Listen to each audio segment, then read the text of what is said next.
신약성경 마태복음 1장 18절부터 마지막 25절까지 기록된 말씀을 저와 여러분이 한 절씩 교독하시고 마지막 절 합독하겠습니다. 예수 그리스도의 나심은 이러하니라. 그의 어머니 마리아가 요셉과 약혼하고 동거하기 전에 성령으로 잉태된 것이 나타났더니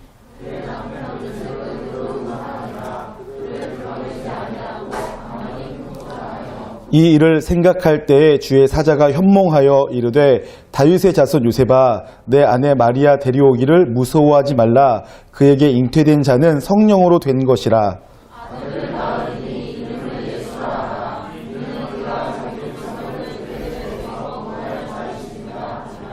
이 모든 일이 된 것은 주께서 선지자로 하신 말씀을 이루려 하심이니 이르시되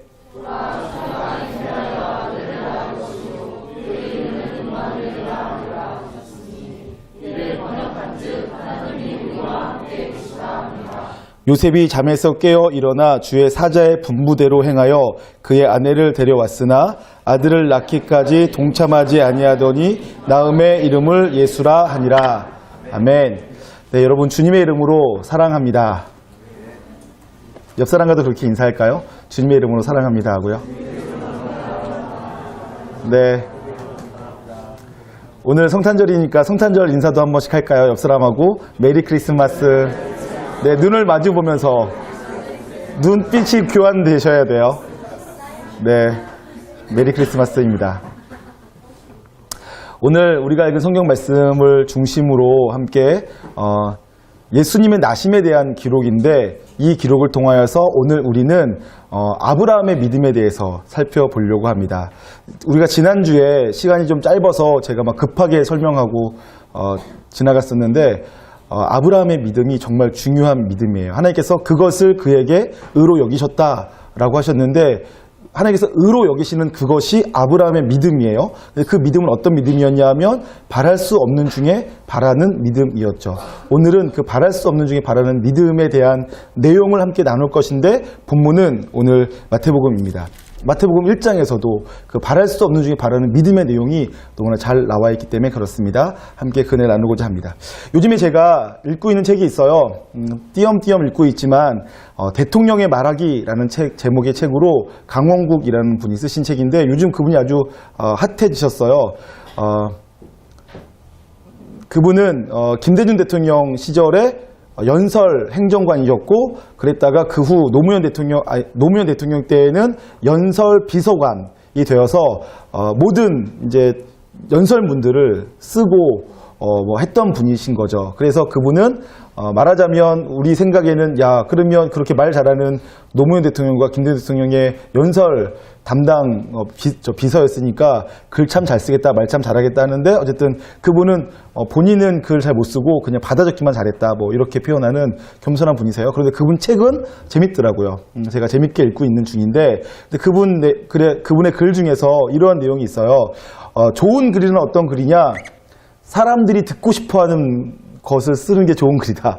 사람들과 공감할 줄 아는 글, 사람들의 마음을 읽어주는 글이 좋은 글이다, 좋은 연설이다, 이러한 내용을 쓰셨어요. 제가 볼 때 그것은 아주 중요하고 또 가치 있는 표현이라고 저도 생각해요. 설교학에서도 중요한 요소 중에 하나가 청중 이해가 정말 중요하거든요. 그래서 좋은 설교란 청중들의 마음, 청중들의 상황을 이해하고 그것에 맞게 이 성경의 말씀을 그들에게 잘 전달하는 것 중요합니다. 여러분, 그런 의미에서 좋은 글쓰기, 좋은 말하기, 좋은 연설, 이런 것들은 청중의 상황을 무시할 수 없어요. 그런 면에서 그 강홍국 씨의 글은 의미 있다고 할 수 있는데, 그런데 그럼에도 불구하고 성경과 설교는 본질적으로 다른 면이 있습니다. 그래서 뭐냐 하면, 아무리 좋은 글, 또 좋은 연설, 그래서 청중들의 공감을 완전히 공감을 얻어내고 청중들을 막 감동케 하고 눈물을 줄줄줄 흘리게 하는 연설이라 할지라도 그것이 하나님께서 하고 싶어하는 메시지가 아니라면 설교가 아니죠. 성경이 아니고요. 성경은 본질적으로 다른 면이 있는데, 그것은 뭐냐면 성경은 사람들이 듣고 싶어하는 말을 해주는 책이 아니라 들어야 되는 말을 해주는 책입니다. 그러한 면에서 보통 사람들이 말하는 좋은 연설과 성경은 본질적인 부분에서 차이가 있습니다. 좋은 연설과 좋은 설교는 본질적으로 차이가 있어요. 듣고 싶어하는 말을 해주는 게 좋은 설교가 아니라 그 상황 속에서 반드시 들어야만 되는 그 메시지를 전달하는 것이 좋은 설교이죠.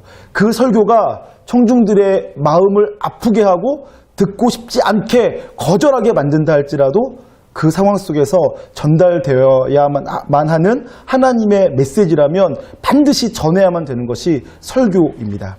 그런 면에서 설교가 또 성경이 다른 책, 다른 글, 또 다른 연설과는 본질적인 부분에서 차이가 있습니다. 저는 여러분들이 그 사실을 먼저 이해하고 성경을 대하고 설교를 들으셨으면 좋겠어요.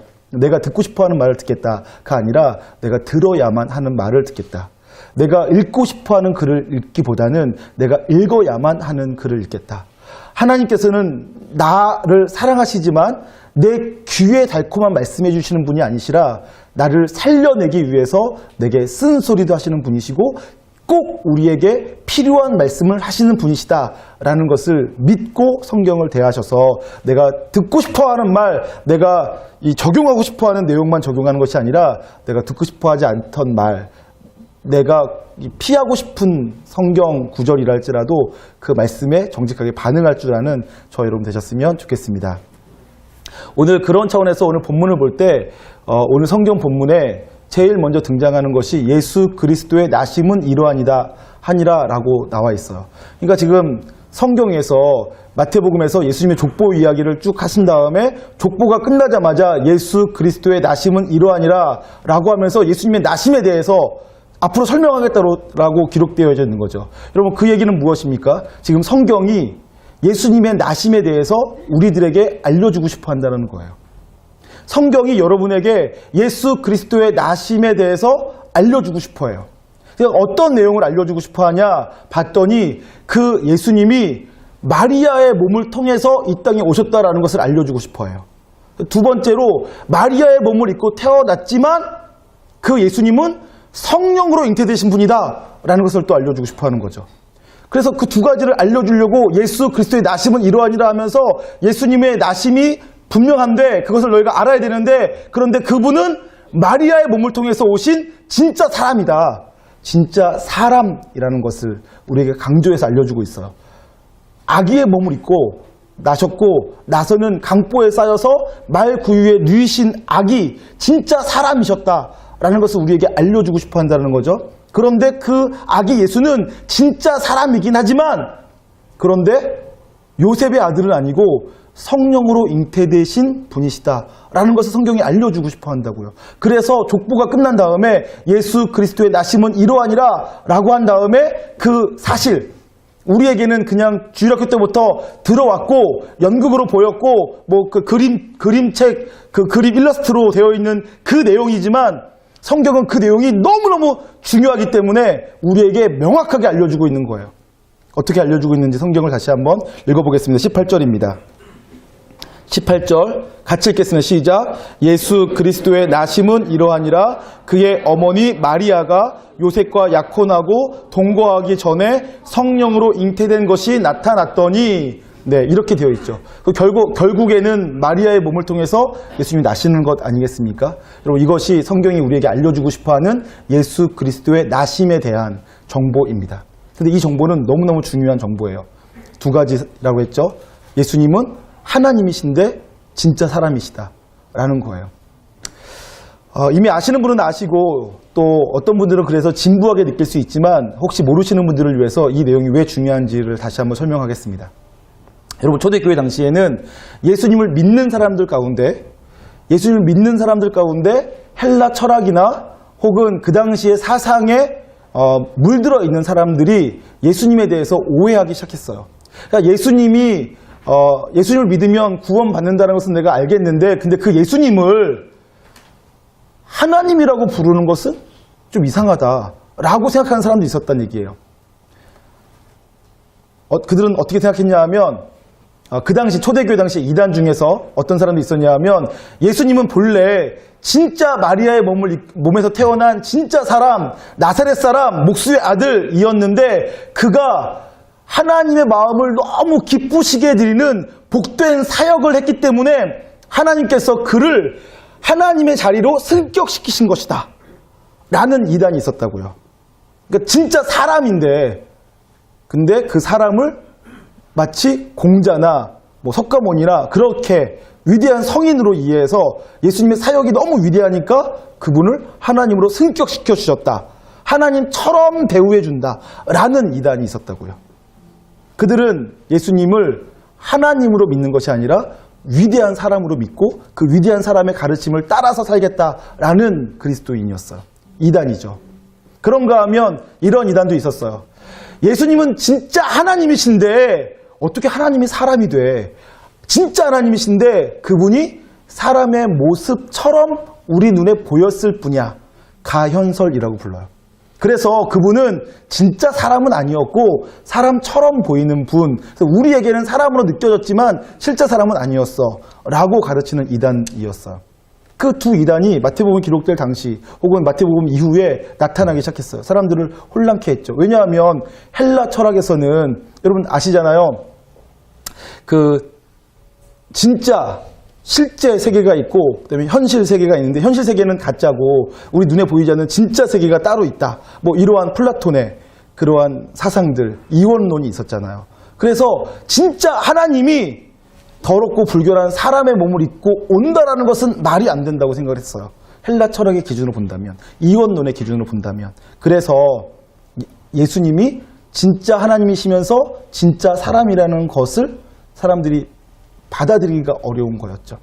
그래서는 그런 이단들이 나타나기 시작한 거예요. 그런데 예수님은 오늘 성경에 가르친 대로 진짜 사람이시면서 진짜 하나님이세요.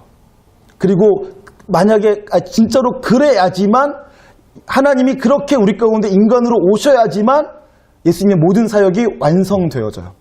그 이유를 간단하게 설명해 드릴게요. 예수님은 진짜 사람이셔야지만 돼요. 왜냐하면 예수님은 우리를 긍휼히 여기시고 우리를 체휼해 주시는 분이세요. 체휼이란 뭐냐면 우리의 아픔, 우리의 기쁨에 공감하고 같이 아파하고 같이 신음할 수 있는 능력을 체휼이라고 불러요. 예수님이 만약 진짜 사람이 아니라 그냥 하나님인데 사람처럼 보이셨을 뿐이라면 그분은 사람의 감정은 모르시겠죠. 사람의 아픔을 모르시겠죠. 마치 우리 사람이 땅바닥에 기어다니는 개미나 지네 같은 거를 보면서 안타깝다 쯔쯔쯔 할지만 진짜 그들의 고통이 모르잖아요. 지네 발이 한 20개 달린 애들이 발을 어떻게 움직이는지 그 시스템 우리 모르잖아요. 이해할 수가 없잖아요. 네. 말하자면 그렇다는 거죠. 만약 하나님이 진짜 사람이 되지 않으셨다면 우리의 아픔, 우리의 슬픔을 모르실 수 있다는 거죠. 하나님이 내가 너의 아픔을 안다라고 할 때 우리가 공감이 안 가잖아요. 하나님 우리 아픔을 어떻게 아세요? 한 번도 배고픈 적 없으신 분이 어떻게 내 배고픔을 아시겠어요? 하나님 전능하셔서 아무런 상처도 입지 않으시고 누구에도 공격받지 않으시는 분이신데 내 아픔을 어떻게 하시겠어요? 이렇게 우리가 생각할 수 있단 말이죠. 근데 예수님은 그런 분이 아니셨어요. 진짜 사람으로 이 땅에 오셔서 우리가 당하는 모든 육체의 고통, 아픔들을 다 몸소 당해 보신 분이세요. 그분은 우리의 감정을 다 아세요. 그분은 슬퍼 눈물 흘린 적 있으시고 그분은 화가 나셨던 적이 있으시고 그분은 기뻐하며 사람들과 함께 흥겨워했던 적이 있으신 분이세요. 그분은 우리 사람들이 느끼는 모든 감정과 사람의 육체가 느끼는 모든 고통, 힘듦, 짜증들을 다 아시는 분이세요. 그래서 그분이 우리를 향하여서 그래 아들아 내가 너의 아픔을 안다 라고 할 때 그것은 진실입니다. 그리고 그랬기 때문에 우리가 하나님께 나아가 하나님 제가 너무 고통스럽고 아픕니다. 저를 좀 불쌍히 여겨주세요. 저를 좀 살려주세요. 주님 도움 없이는 제가 단 한순간도 살 수가 없습니다. 라고 고백하고 도움을 요청하면 주님께서 안타까워 하나님 보좌 우편에서 일어나 우리를 향해 찾아와 주시는 것입니다. 왜냐하면 주님께서 아시니까. 그래서 예수님은 진짜 사람이시고 진짜 사람이셔야지만 성경이 완성되는 것입니다. 그런가 하면 그분은 진짜 하나님이시죠. 여러분 다 아시겠지만 구약의 우리가 하나님으로 말미암아 우리의 죄가 씻음받은 속죄의 사건은 신약에서 예수님 때부터 생겨진 것이 아니라 구약 때부터 있어 왔던 것이에요. 구약 시대에도 사람이 죄를 지으면 1년에 한 번씩 대속죄일 날 속죄 제사를 드렸어요. 그래서 대제사장이 자신의 죄를 씻기 위해서 먼저 제사를 드리고 그 다음에는 백성들의 죄를 위해서 양을 가져다가는 양에게 백성들의 죄를 전가시킨 다음에 그 양을 잡아서 번제로 하나님께 드림으로 속죄 제사를 드렸어요. 그러면 온 모든 백성들의 죄가 그 죄가 어떠한 성격이든 어떠한 유형이든 다 용서를 받아요. 1년 동안. 그래서 1년에 한 번씩 7월 14일이면 대속죄일 행사를 가졌어요. 자, 그래서 이스라엘 사람들도 율법을 따라 사는 사람들도 속죄의 교리, 은혜의 교리가 없었던 것이 아니라 그 은혜를 받아 누리고 살았어요. 그런데 그 은혜는 그 속죄의 은혜는 제한이 있었어요. 유효기간이 있었다고요. 얼마죠? 1년이에요. 1년마다 한 번씩 양이나 염소나 소를 잡아서 희생을 해야지만 다시 그 속죄의 은혜가 이루어지는 거예요. 그런데 예수님께서 오셔서 우리의 죄를 씻어주시고 우리의 죄를 속량해 주신 것은 단번에 영원히 모든 인류의 죄를 다 씻어주시는 거예요. 어떻게 해요? 단번에 영원히 처음부터 끝까지 내 과거의 모든 죄도 지금 내가 저지르고 있는 모든 죄도 앞으로 미래에 내가 저지를 죄까지도 단번에 영원히 예수님의 희생으로 말미암아 다 깨끗해져 버렸어요. 하나님께서 다 속량해 버리신 거예요. 그래서 하나님께서 우리의 죄를 간과하시고 이제 앞으로 모른 척 하시겠대요. 왜냐하면 그 죄값을 이미 다 예수님께서 치러주셨기 때문에 그렇죠.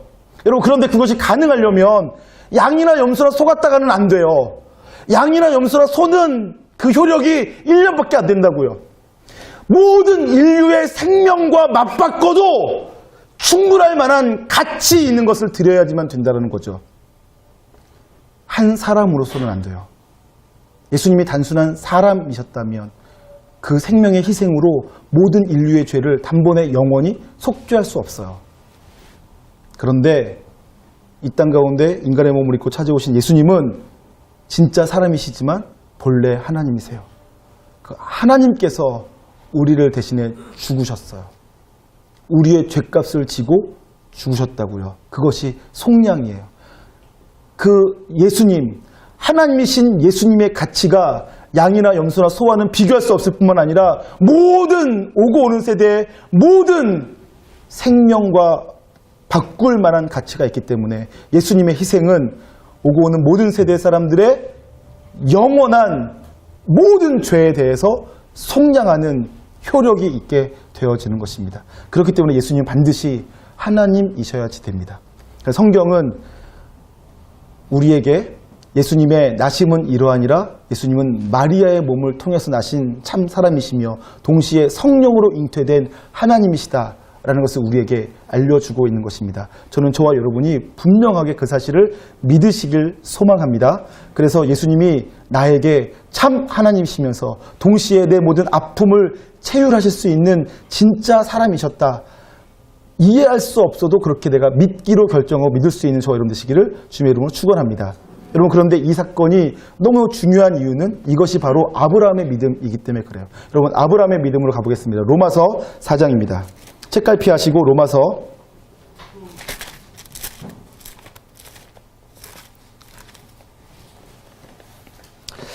로마서 4장 18절 말씀 함께 보도록 하겠습니다. 지난주에 이미 설교했던 내용인데 다시 한번 보겠습니다. 18절 같이 읽겠습니다. 시작. 아브라함이 바랄 수 없는 중에 바라고 믿었으니 이는 내 후손이 이같으리라 하신 말씀대로 많은 민족의 조상이 되게 하려 하심이라. 아멘. 네, 아브라함의 믿음을 지금 로마서에서 소개하고 있어요. 근데 아브라함의 믿음은 어떤 믿음이라고요? 네, 바랄 수 없는 중에 바라는 믿음이라고 했어요. 그 내용은 두 가지라고 했어요. 적어도 두 가지는 아브라함이 보여준 바랄 수 없는 중에 바라는 믿음에 속한다고 했어요. 첫 번째 내용이 뭐였죠? 아브라함은 자녀가 없었어요. 자녀가 없는데 아브라함 본인이 나이가 많고 아브라함의 아내도 나이가 많아서 이제 경수가 끊겼어요. 생물학적으로 아이를 낳을 수 없는 상태였다고요.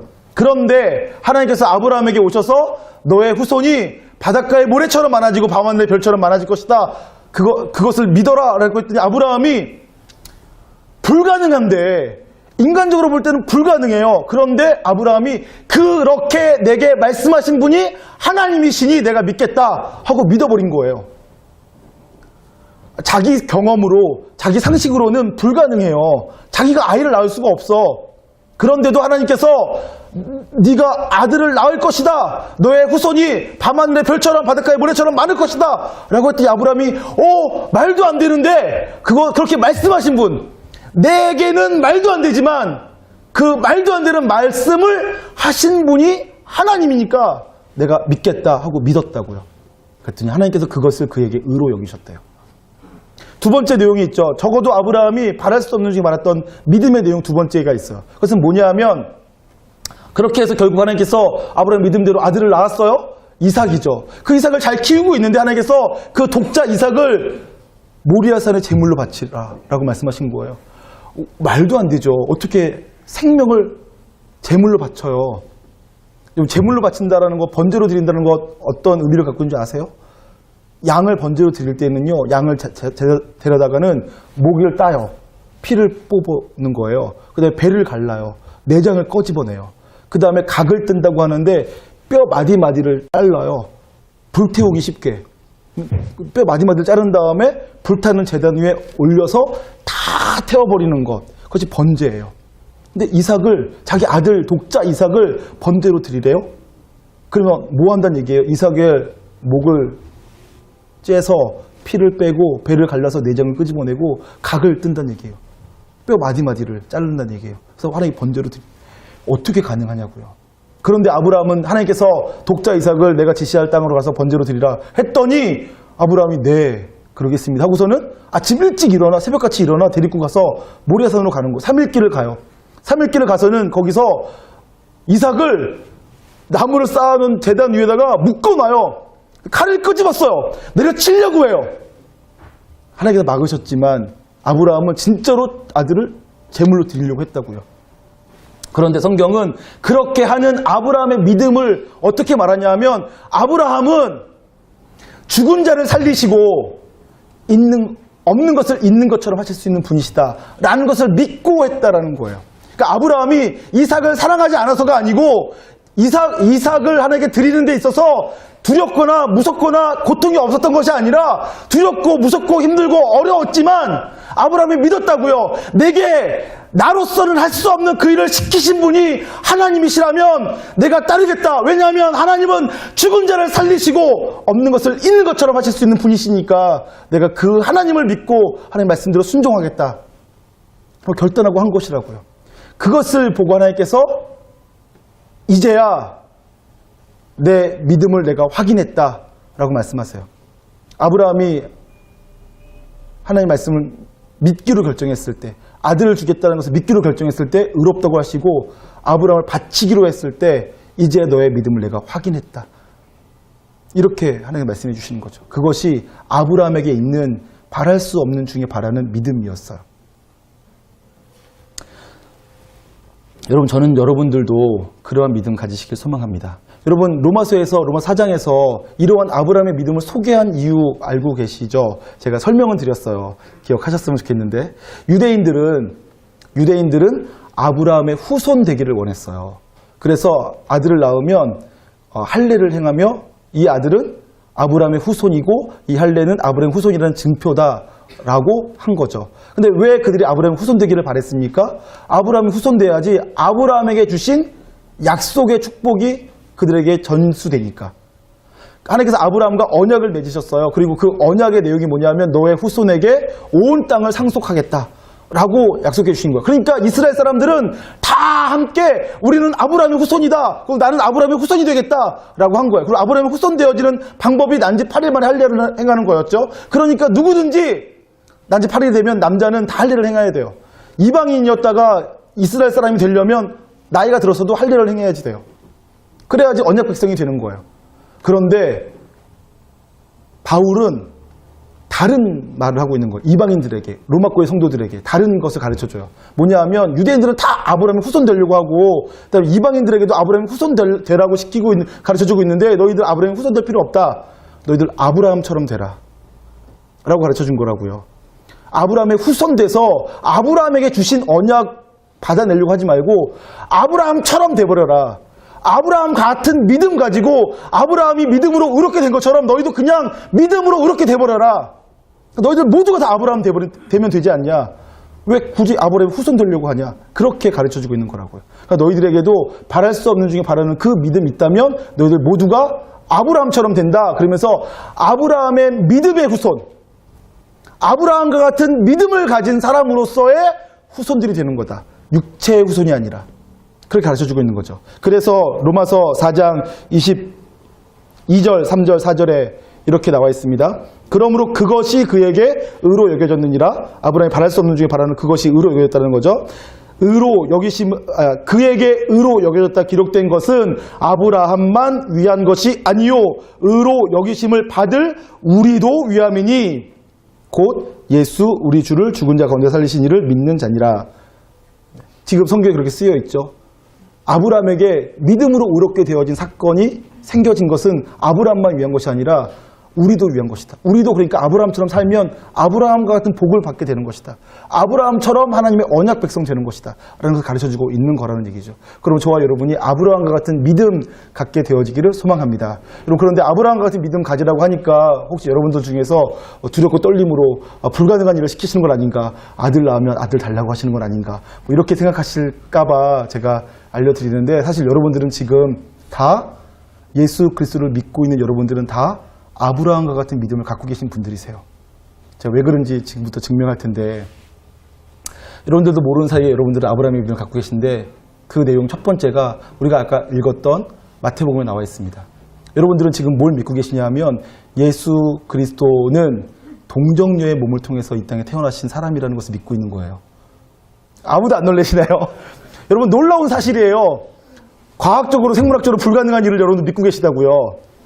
예수님은 남자와 잠자리를 한 적이 없어요. 동정녀 마리아의 몸에서 잉태되어서 태어나셨어요. 사람들은 과학적으로 믿을 수 없다고 말하고 사실은 다 거짓말이고 속임수라고 말하지만 여러분들은 믿고 계시잖아요. 전능하사 천지를 만드신 하나님 아버지를 내가 믿사오며 그 외아들 우리 주 예수 그리스도를 믿사오니 이는 성령으로 잉태하사 동정녀 마리아에게 낳으시고, 여러분 그렇게 믿고 계시잖아요. 여러분들은 그래서 다 불가능한 거, 믿을 수 없는 것을 믿고 계신 분들이세요. 여러분들이 예수님을 믿습니다라는 고백 속에는 그 내용이 포함되어져 있는 것입니다. 그래서 여러분들은 바랄 수 없는 중에 바라는 믿음을 이미 갖고 계신 분들이세요. 할렐루야. 네, 여러분 벌써 1단계는 통과하셨습니다. 2단계가 있어요. 아브라함이 가졌던 믿음 중에 두 번째 믿음은 어떤 내용이었다고요? 독자 이삭을 바치라는 말씀에 순종하여서 바쳤어요. 그때 바칠 때 아브라함이 어떤 마음을 갖고 있었다고요? 우리 하나님은 죽은 자를 살리시고 없는 것을 있는 것처럼, 있는 것을 없는 것처럼 하실 수 있는 분이다 라는 것을 믿고 바쳤다라는 거예요. 근데 예수님은 어떤 분이셨습니까? 이 땅에 오셔서 우리의 죄를 속량하기 위해서 죽으셨어요. 우리 대신 제물로 죽으셨어요. 그런데 예수님이 죽으셨다가 며칠 만에 부활하셨죠? 3일 만에 부활하셨어요. 다시 살아나셨다고요. 불가능한 일이죠. 가능한 일인가요? 불가능한 일이에요. 사람으로서는 있을 수 없는 일이죠. 그런데 예수님은 정말로 부활하셨어요. 하나님께서 하나님의 능력으로 예수님을 살려내신 것이죠. 그래서 우리 모든 사람들에게 소망이 되셨어요. 여러분들은 그 두 번째 내용도 믿고 계신 분들이십니다. 내가 예수 그리스도를 믿는다라고 할 때에는 예수님은 죽으셨다가 3일 만에 부활하신 분이라는 것을 믿고 계신 분들이세요. 여러분 모두가 아브라함의 믿음을 갖고 계신 분들이십니다. 바랄 수 없는 중에 바라는 믿음. 불가능한데, 사실은 불가능한데, 근데 우리는 하나님의 능력으로 그 모든 것이 가능하다라는 것을 믿고, 그 예수님이 나의 주, 나의 하나님이다라는 것을 믿고 살아가는 분들이십니다. 그러므로 저와 여러분들이 그러한 면에서 나는 이미 아브라함의 믿음을 갖고 있는 아브라함의 자손이고 아브라함과 같은 믿음으로 하나님께 의롭다 인정받는 사람이다라는 것에 대해서 확신하시고 자부심을 가질 수 있길 주님으로 소망합니다. 그래서 여러분들은 이미 내가 예수를 믿는다라는 사실 속에 바랄 수 없는 중에 바라는 믿음, 불가능한 것에 대해서 나는 하나님이라면 가능하다라는 것을 믿고 있는 사람들이라는 거죠. 그렇다면, 정말로 그렇다면 우리의 삶 속에는 또 다른 몇 가지의 변화가 일어날 수 있어요. 다만 예수님께서 동정녀의 몸을 통해서 태어났다는 것만 믿고 또 죽으셨다 살아났다는 것만 믿는 것이 아니라 성경에 기록된 모든 것은 하나님의 말씀이고 하나님의 말씀이라면 모든 것이 사실이고 모든 것이 진리이고 모든 것에 내가 순종할 수 있어야 된다는 것까지도 우리가 믿음으로 반응할 줄 알아야 되죠. 바랄 수 없는 중에 바라는 믿음을 갖고 있다는 것은 단지 두 가지만을 바랄 수 없는 중에 바라는 믿음이 아니라 성경에 기록되어진 모든 사실에 대해서 내가 다 믿는 믿음을 갖는다는 것을 또한 포함하고 있는 것입니다.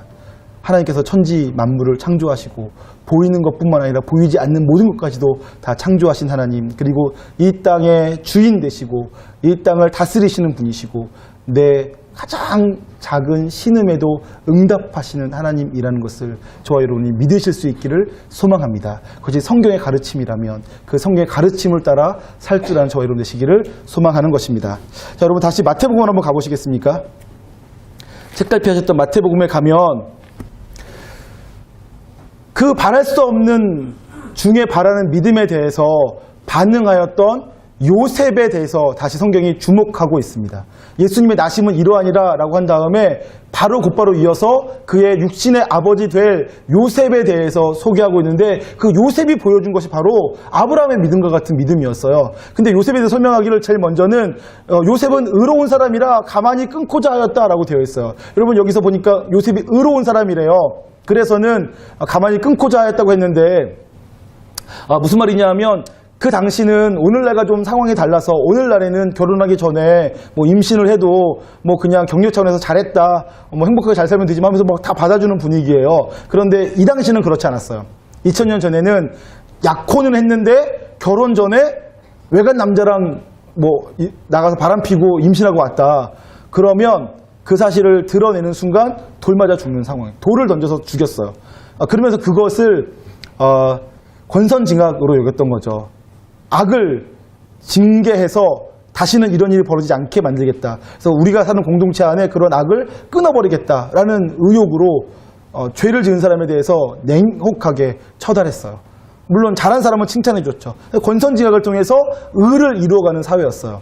그런데 요셉은 그 아내 될 약혼자 마리아가 자기가 모르는 상황에서 임신해 갖고 온 거예요. 그러면 요셉은 당연히 화가 나고 그다음에 이 일벌백계를 위해서 마리아를 사람들에게 그 사실을 알려서는 마리아의 뱃속에 있는 씨는 내 씨가 아닙니다라고 해서는 마리아가 돌 맞아 죽게 할 수도 있었는데 그러지 않고 가만히 끊기로 했다는 거예요.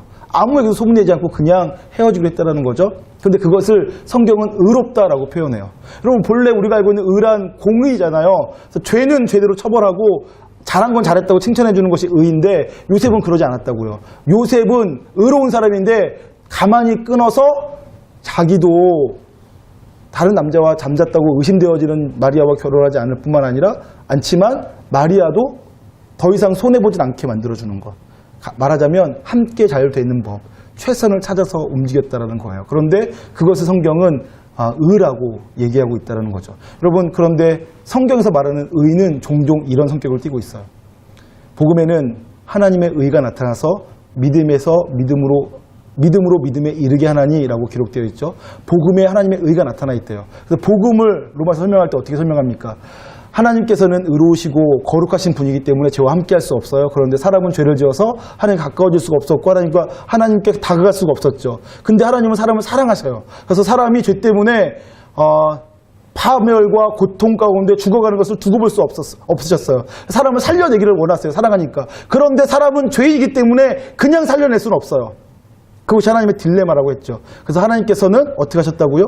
사람의 죄값을 하나님 본인이 담당해 버리셔서 사람을 살려내셨다고 했어요. 그것이 하나님의 그것이 복음이라는 거예요. 그 복음에는 그래서 하나님도 의로우시고 사람도 의롭게 하는 것. 그것이 복음의 내용이에요. 그것이 하나님의 의인 거죠. 여러분 그래서 성경은 주로 의롭다라고 할 때 나의 깨끗함을 지키면서 상대방의 죄는 죄대로 처리하게 내버려 두는 것을 의라고 하지 않고요. 상대방을 살려내기 위해서 내가 최선을 다하는 것, 그것을 의라고 얘기합니다. 요셉은 그러한 종류의 의로운 사람이었어요. 그리고 저도 여러분들도 그러한 의인들 되셨으면 좋겠어요. 죄에 대해서 꼬집고 지적하고 그래서 바꿔내는 사람이라기보다는 사람을 살려내는 사람, 공동체를 살려내는 사람들 되시기를 소망합니다. 그런데 요셉을 주목하고 있는 것은 그 내용보다도 요셉의 그 후에 반응에 있습니다. 여러분, 요셉이 그래서 가만히 끊고자 했어요. 그러니까 마리아와 헤어지려고 했던 거였죠. 그런데 끊고자 했을 때에 요셉이 잠자는 중에 하나님 천사가 요셉에게 나타났어요. 현몽하였죠. 꿈속에 나타난 거예요. 그래서는 요셉아 마리아 데려오기를 두려워하지 말아라. 마리아는 성령으로 잉태되어서 아들을 낳을 것인데 그 이름을 예수라 해라.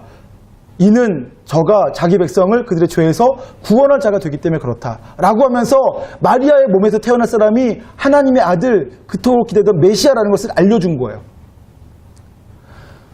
꿈에 나타나서 말씀해 줬는데, 여러분, 그런데 요셉이 자기의 경험, 자기의 상식, 자기의 이성으로는 그것을 받아들일 수 있겠어요? 없겠어요? 없겠으나 그렇게 말씀하신 분이 하나님이시라면 내가 믿겠습니다 라고 하고서는 마리아를 데리고 왔다는 거예요. 마리아와 결혼했다는 거죠. 그것이 요셉이 보여준 믿음이라는 것입니다. 확인해 보겠습니다. 20절입니다. 19절부터 보죠. 제가 보겠습니다. 그의 남편 요셉은 의로운 사람이라 그를 드러내지 아니하고 가만히 끊고자 하여 이 일을 생각할 때에 주의 사자가 현몽하여 이르되 다윗의 자손 요셉아 내 아내 마리아 데려오기를 무서워하지 말라. 그에게 잉태된 자는 성령으로 된 것이라. 아들을 낳으리니 이름을 예수라 하라. 이는 그가 자기 백성을 그들의 죄에서 구원할 자이심이라 하니라. 이 하면서 말한 다음에 쭉 나오니까 24절에 요셉이 잠에서 깨어 일어나 주의 사자의 분부대로 행하여 그의 아내를 데려왔으나 라고 되어 있죠.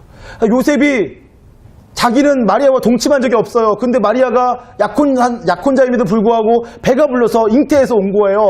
화가 나고 짜증이 날 만한데 그래도 최선을 다해서 마리아를 위해서 가만히 끊고자 했어요. 가만히 끊는 게 요셉이 할 수 있는 최선이었어요. 그런데 그렇게까지 한 것만 해도 요셉이 참 잘한 것인데 하나님께서 꿈속에서 나타나셔서는 요셉 데려오기를 두려워하지 말아라. 요셉에게 잉태된 것은 하나님인데 그가 바로 메시아다 라고 알려주니까 요셉이 그것을 믿었다고요. 그래서 분부대로 마리아를 데리고 왔어요. 그것이 우리가 확인할 수 있는 요셉의 믿음인데, 요셉의 믿음이 어떤 믿음이었다고요? 바랄 수 없는 중에 바라는 믿음이었다고요. 상식으로는, 이성으로는, 경험으로는 있을 수 없는 일이에요. 받아들일 수 없는 일이에요. 그러나 그렇게 말씀하신 분이 하나님이시라면 내가 따르겠습니다, 순종하겠습니다 하고 따르는 믿음이었다는 거죠. 요셉의 믿음입니다. 여러분, 그런가 하면 믿음에 대해서 알려주는 책이 로마서뿐만 아니라 야고보서에도 있어요.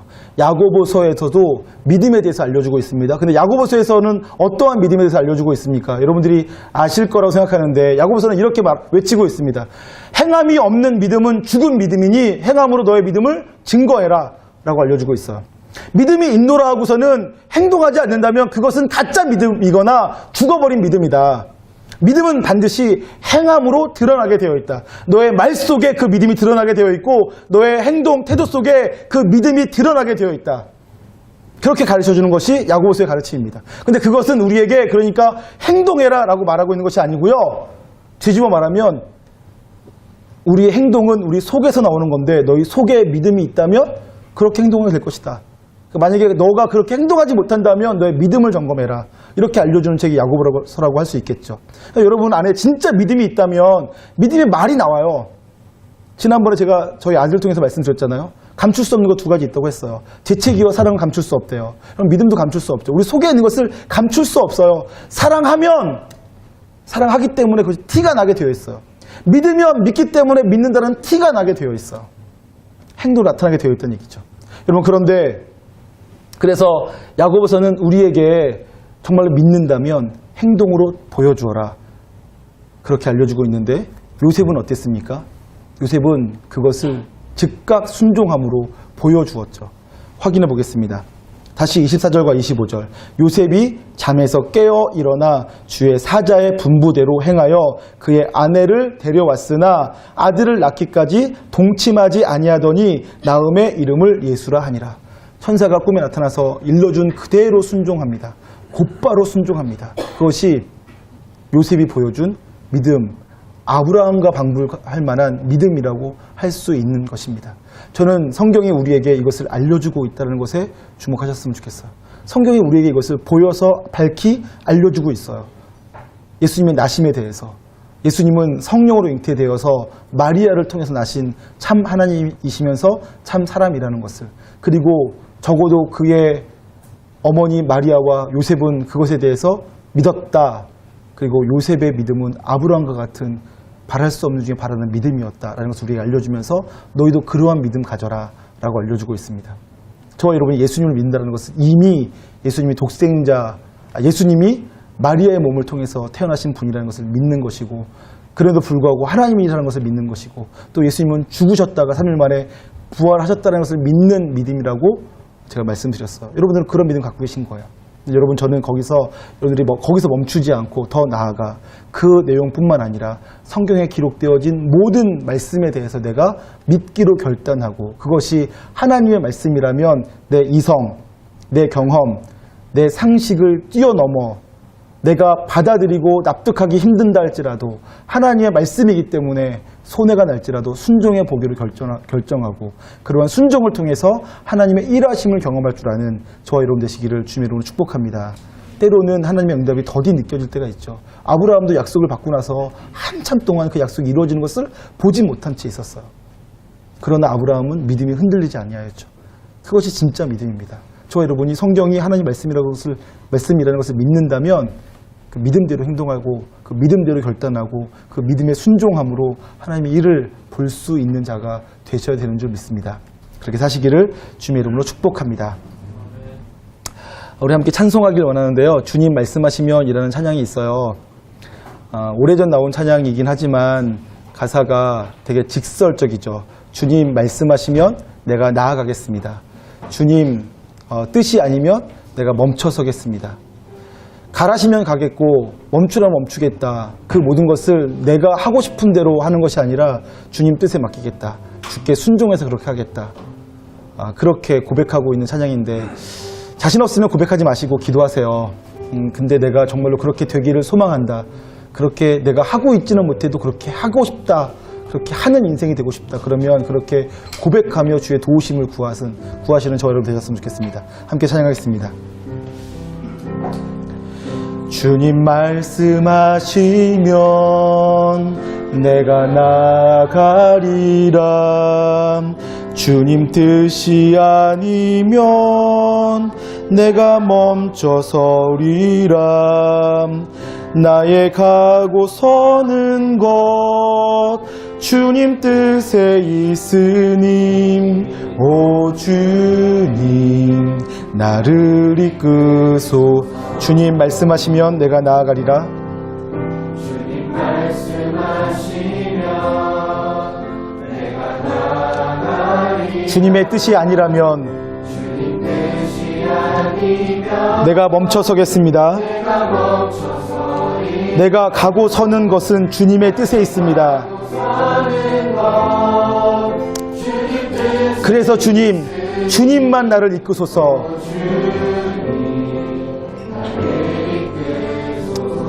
주님 뜻하신 그곳에 내가 있기를 원합니다. 뜻하신 그곳에 나 있기 원합니다.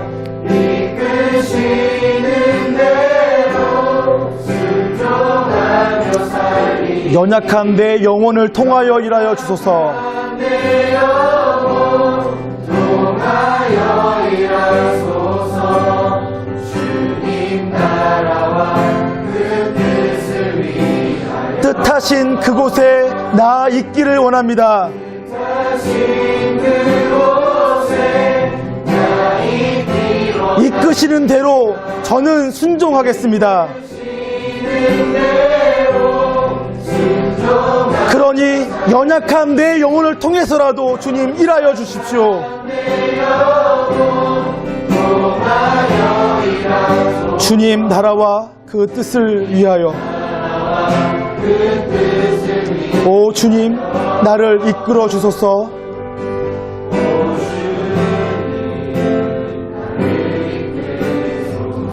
함께 기도하겠습니다. 찬양팀은 계속 찬양해 주시고요. 여러분들은 찬양하시던 기도하시던 하시는데 가사를 생각하고 말씀을 생각하면서 주님 말씀은 내 상식, 내 경험, 내 이해를 뛰어넘어 진리이고 사실입니다.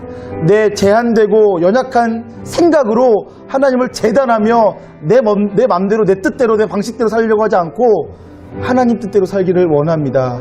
나보다 뛰어나신 하나님, 나보다 지혜로우신 하나님, 나보다 위대하신 하나님을 쫓아 사는 인생 되기를 원합니다. 그렇게 살아가는데 용기가 필요해서 용기 없는 나는 때로 주저하고 망설이고 머뭇거리지만 다시 용기 내어 주님 뜻대로 살기로 다짐해 봅니다. 주님 저를 이끌어 주소서, 나를 인도해 주소서. 이 시간 그렇게 기도하며 나가겠습니다. 함께 기도합니다. 존귀하신 하나님 아버지, 우리가 주님 말씀대로 살기를 원합니다. 주님 말씀하시면 나아가고 주님 뜻이 아니면 멈춰서는 자들 되기를 원합니다. 주님, 내 경험, 내 방식, 내 생각, 내 것들대로 살지 않고 주님께서 원하시는 대로, 주님께서 원하시는 대로 살아갈 줄 아는 사람이 되길 원합니다. 예수 그리스도의 나심에 대해서 우리가 알려주시면서 주님, 우리에게 믿음을 요구하시고 믿음을 보여주시는 하나님, 우리도 그러한 믿음으로 살 수 있게 하여 주시옵소서. 순종하는 믿음, 헌신하는 믿음, 주님 뜻 가운데 순종할 줄 아는 믿음으로 살게 하여 주시옵소서. 주님, 그렇게 살아가는 저희들 모두가 되어줄 수 있도록 역사하여 주시옵소서. 우리게 열랄레가라스카라바바라바 여바라바 열랄레가스 이르게 열랄레가라스카라바바라바 열랄레가스 주여 바라바 열랄레가라스카랄레가스 주여 아버지, 우리 가운데 바라바 열랄레가스 주님, 순종케 하여 주시옵소서. 주님, 마음으로 결단케 하여 주시옵소서. 주님, 하나님을 신뢰하는 믿음을 갖고 살게 하여 주시옵소서. 주님, 하늘 아버지를 바라보는 믿음 갖게 하여 주시옵소서. 온 우주의 창조자, 땅끝까지 다스리시는 하나님, 그 하나님을 믿는 믿음으로 살게 하여 주시옵소서. 그 아버지 하나님의 뜻이 삶을 이끌시고 인도하시는 것을 믿고 살게 하여 주시옵소서.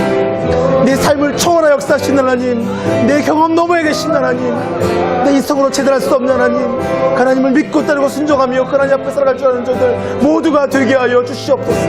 오 아바라바 열랄레가라스카랄레가 예시멜레 아라바야 바라바 열랄레가라스카라바라바야 바라바 열랄레. 오 주님, 되셔서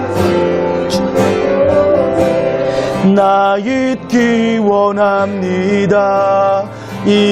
이끄시는 대로 순종하며 살리님, 연약한 내 영혼 통하여 일하소서.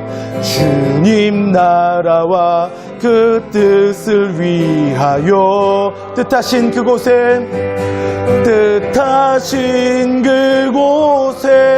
나 있기 원합니다. 이끄시는 대로 순종하며 살리님, 연약한 내 영혼 통하여 일하소서. 주님 나라와 그 뜻을 위하여. 오 주님, 나를 이끄소서. 하나님 아버지, 우리는 어리석은데도 불구하고 그 어리석음이 도가 지나쳐 똑똑한 줄 알고 살고 있습니다. 내 경험이 성경보다 더 가치 있게 느껴질 때가 있고, 내가 알고 있는 지식이 하나님의 진리보다 더 옳다고 여겨질 때가 있습니다. 내가 갖고 있는 상식이 요동치 않고 불변할 줄 알고 있는 지나친 어리석음을 갖고 있습니다. 주님, 그런데 이제는 우리가 어리석다라는 것을 인정할 수 있도록 도와주시옵소서. 내가 옳다고 여겨왔던 모든 것들이 사실은 옳았던 적이 별로 없었다는 것을 인정할 수 있게 해주시고, 내가 했던 경험이라는 것은 정말 단편적이고 작디 작은 경험밖에 안 된다는 것을 인정하게 하여 주시옵소서. 온 우주를 창조하신 하나님의 지혜에 어찌 우리의 지혜를 갖다 견주겠습니까? 그러한 노력을 과감히 포기할 줄 아는 저희들 모두가 되게 하여 주시옵소서. 하나님이 주신 지혜와 명철, 지식을 잘 활용하되 그 지식이 정말로 가치 있게 사용되어져 가장 지혜로운 분이 하나님이시고 변하지 않는 진리는 성경밖에 없다는 것을 인정하고 성경의 근거에서 생각하고 성경을 통해서 말씀해 주시는 하나님의 음성을 듣고 순종하며 살아가는 저희들 될 수 있게 하여 주시옵소서. 우리를 속이고 넘어뜨리려고 하고 우리를 하나님으로부터 멀어지게 만드는 세상의 방식에 귀를 기울이지 않게 하여 주시옵소서. 세상을 알지만 세상을 뛰어넘어 역사하시는 하나님의 말씀을 먼저 알고 그 말씀의 렌즈로 세상을 바라보며 이해할 줄 아는 지혜로운 자들 되게 하여 주시옵소서. 그래서 우리의 연약한 삶을 통하여서 주님의 뜻을 이루어가고 주님 주시는 놀라운 평강과 은혜를 온전히 받아 누리는 저희들 모두가 되게 하여 주시옵소서. 저에게 믿음에 믿음을 더하여 주셔서 한두 가지만 믿고 다른 것들은 믿지 못하는 어리석은 자 되지 않게 하시고 내가 한 가지 하나님이 나의 주, 나의 하나님, 창조주 하나님이라는 것을 믿는다면 성경에 기록되어진 모든 것들도 믿을 수밖에 없다는 것을 이해하고 성경에 기록된 모든 것들을 믿음으로 받고 그 믿음으로 받는 모든 말씀에 대해서 순종할 줄 아는 지혜로운 사람들 되게 하여 주시옵소서. 감사드리며 존귀하신 예수님의 이름으로 기도드리옵나이다. 아멘. 이제는 우리 주 예수 그리스도의 놀라우신 은혜와 하나님 아버지의 극진하신 사랑하심과 성령님의 감화 감동 교통하심 역사가 주의 말씀대로 순종하며 살기로 결단하며 돌아가는 사랑하는 미커 청년들 가운데 이제로부터 영원토록 함께 있을지어다. 아멘. 아멘. 주님 영원토록